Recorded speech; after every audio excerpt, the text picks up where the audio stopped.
ბათუმში ჭავჭავათისა და ლერმონტოვის ქუჩების კვეთაში საქართველოს პოსტის განახლებული მომსახურების სერვის ცენტრი გაიხსნა, სადაც მომხმარებელს ახალი სერვისით სარგებლობა შეიძლება.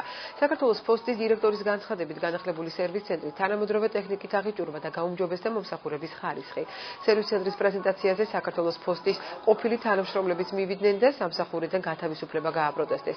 მათი განცხადებით, სამსახურიდან 20-მდე თანამშრომელი ტესტირების შედეგად გაუშვეს, რომელიც კვალიფიკაციის ამაღლების მიზნით ჩატარდა. საპირისპირო საცხადებენ კომპანიაში და ირწმუნებიან, რომ პერსონალისთვის ტესტირების მიზანი ცნობილი იყო.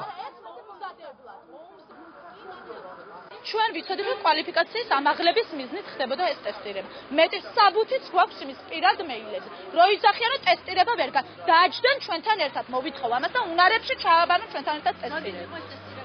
ტესტირება იყო 26 მაისს და 5 ივნისს კი ბატონო, არანაირი კომისია არ ყავდათ, საერთოდ არანაირი კომისია, მათი კადრები ყავდათ გამოგზავნილი, გვაჩვენონ საბუთი, რომ ჩვენ ამ ტესტირების მიზნით უნდა გავეშვეთ სახლში. ის ადამიანი, რომელიც ვერ აკმაყოფილებს საქართველოს პოსტის ახალ სტანდარტულ მოთხოვნებს, შესაბამისად ტოვებს თანამდებობას. ტესტირება არის ტესტირება და კვალიფიკაციის ამაღლება არის კვალიფიკაციის ამაღლება. ამ ადამიანებს ჩაუტარდათ ტესტირება და ვერ გადავახეს ბარიერი, რომლის საფუძველზეც მე შეიძლებოდა რომ გაეგზელებინათ მუშაობა საქართველოს პოსტაში. ვერ დააკმაყოფილეს შესაბამისი სტანდარტები. გაიხსნა ახალი სერვის ცენტრი, აღჭურვილი ყველა იმ ტექნიკურად უზრუნველყოფილი ყველა იმ აპარატურით, რომელიც საჭიროა, ყველა იმ ახალი დანერგილი პროდუქტების გამოსაყენებლად და მოსახლეობისთვის კიდევ უფრო ხელმისაწვდომი დაბალხასიანი და მაღალტექნოლოგიური პროდუქტების შესათავაზებლად, რაც მსოფლიო მასშტაბით გამოიყენება საფოსტო ბიზნესში.